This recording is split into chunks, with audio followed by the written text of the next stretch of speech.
Guys, if you haven't watched Intergalactic yet, please watch it. Please. This is like already it's one of my most favorite movies of all time. Already. Like I know like the years go by, like this movie will be a constant. I don't even know how to describe just like we're living in the most like we're living in the cope era, right? You could say the cope era started in like the 70s and the 80s, but like really this is like an extension of the cope era. Like everything is just about coping, right? And the worst possible coping mechanism is that like just it's not even about finding the best ways to cope. It's about finding the worst ways to cope and the best ways to complain about them. Like that's what we're living in right now, right? Heck, I probably do it myself too. I can't even keep track. But this movie, I don't even know, like, there's pieces of entertainment that you can enjoy, and then there's some that just like it's like they're writing your own like story into it's like they're describing you in such a like even if it's not precise to begin with, there's some points you'll just be like, yo, are we literally living the same lives or something? And I think it's so pertinent because like I have been a Kid Cudi fan for the longest, like literally once, like he made high school bearable for me, honestly. Like I can't even describe just how much his music has influenced my mentality. It's unrivaled. And he himself has like he's inspired a lot of other really, really big artists, right? Like a lot of modern genres or subgenres just wouldn't exist without Kid Cudi. Yes, Kid Cudi in particular. And not only that, not only his melodies, is the way he raps, but the subject matter this guy covered and covers was not ever really broadcasted in a way in I'd say hip hop in general, but like music in general. Like honestly, like when was the last time you heard a man uh talking about pursuing happiness or like living life as such a loner, or he constantly brings up how the death of his father, I think at age 11 or something, yeah, the death of his father, like it's all over his music, all over, like literally mental health, depression, drug addiction. Okay, yes, people have done it before, yes, right? Not in hip hop though. Like before Kid Cudi, I can't. Maybe Lupe Fiasco, right? Maybe him. But before Kid Cudi, there was no one. There was nobody who put his subject matter in song the way he did. Until now, like he just has this amazing. He, he's somebody who truly understands like loner culture. If I that makes sense, right?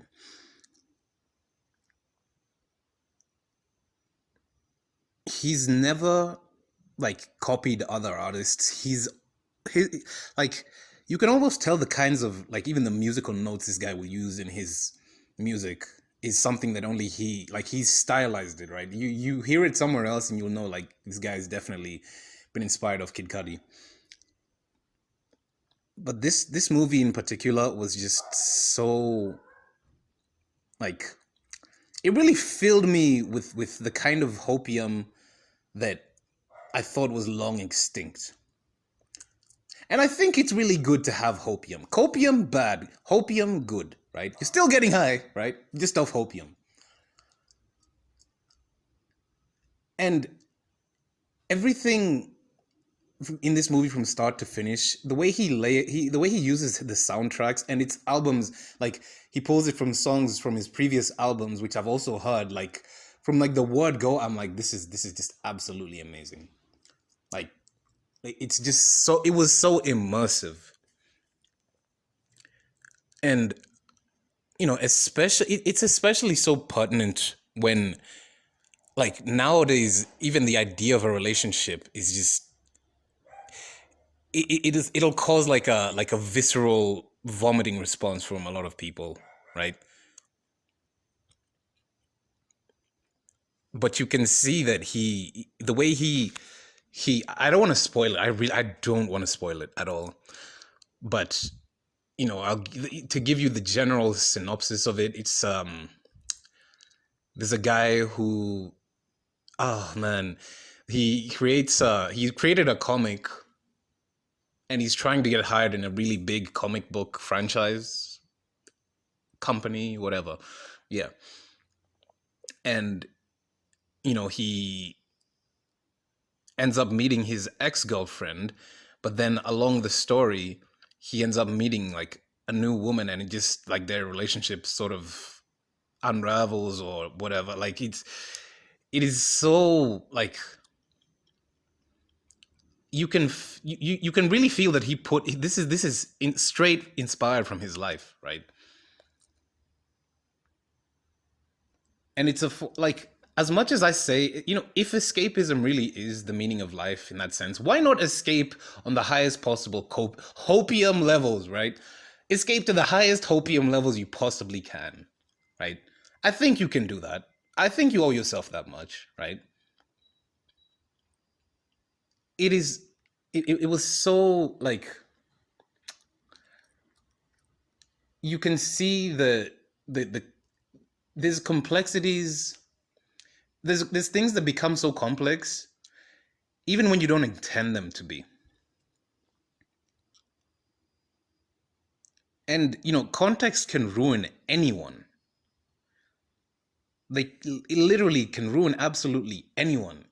And this movie, like, if you watch it, and I'm telling you, like, if there's one movie you should watch, just watch this one, right?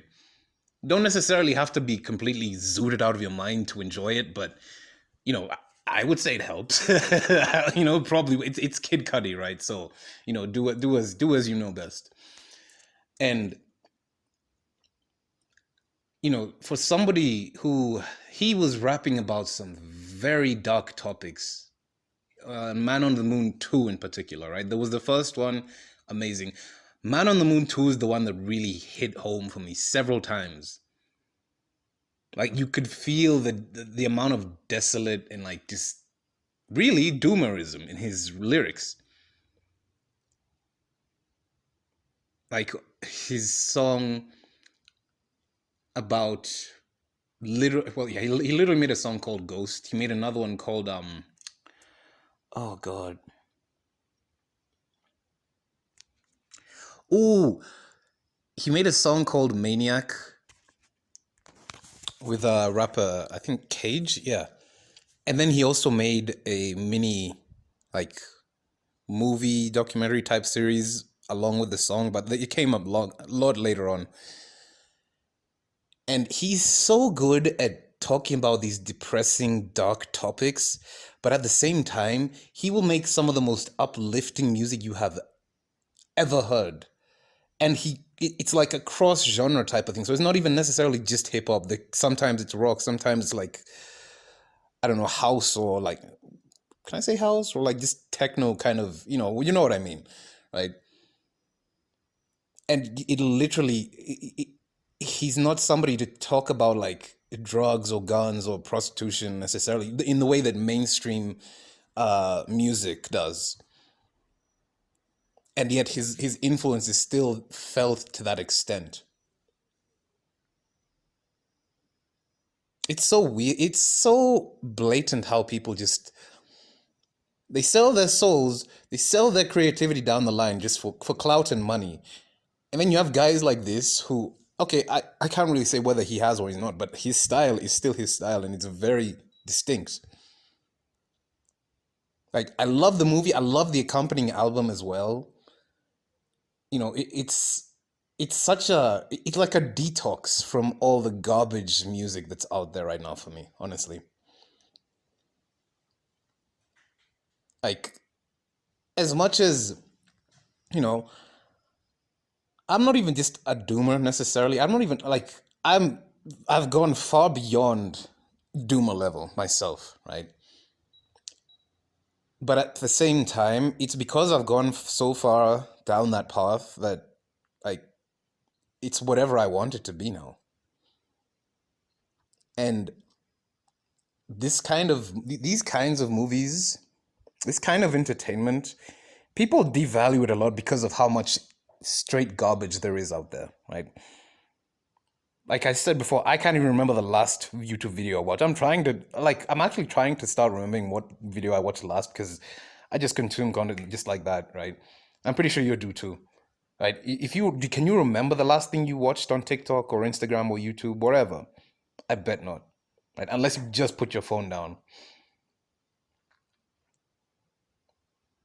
It's so crazy how we have no sense of why we're consuming the things we're consuming because there's no end to it. I've got videos saved up that I've never clicked on from like years ago, and I probably, but like, if I remove them, I'll be like, oh, then I won't watch it. But it's like been there this whole fucking time, right? People underestimate the power of media and entertainment. It is one big, massive cope to this reality, yes. At the same time, a lot of these artists realize that. Artists are not very like happy people, if you've noticed. Comedians, singers, rappers, just artists in general, right? Even visual artists, they are not happy people. They are some of the most like drugged up, like just complex trauma carrying people you have ever met in your life. You listen to comedians when they talk about their life stories, or look at, watch the kind of content certain people produce or music. They are living incredibly fucked up lives, but they can create such beautiful, music or whatever it is. And, a lot of them don't really have a great life expectancy, right? And it's weird, like, you would think that, like, oh, that's sad they died, like, but, if somebody is able to express their passion in such a blatant way that they know, no one else is going to be able to try and claim this style as their own, even if they die at like age like 20, I don't know, 28 or something. Like, I personally also really like Mac Miller for this very same reason. Like, this, he was able to rap about such depressing topics, but at the same time, like, this, you know have not necessarily happy, but like optimistic kind of vibes, right? As well as the drug, and like, I really dislike modern drug culture. Like, I heavily despise it. Drugs generally fine. Modern drug culture is absolutely horrific. Like, you had Mac Miller saying "help me," or having that phrase in so many of his songs over the years, and people will still be like, "Oh no, it's so tragic how it happened." Like, god damn it. Like, maybe I'm just fanboying about like Kid Cudi, and I think, yeah, definitely it's definitely one of those situations. But if you never listened to Kid Cudi, just go listen to Man on the Moon 2. Don't even listen to the first one. Then uh he had an album called Passion, Pain, and Demon Slaying. Listen to that one. Like, you'll find some really good songs in there. Like, listen to the songs you like, then watch this movie and listen to the soundtrack. I swear you'll never forget it. It is like, it, I didn't realize, it just takes you seeing certain things to maybe realize you're not exactly on the wrong track, right?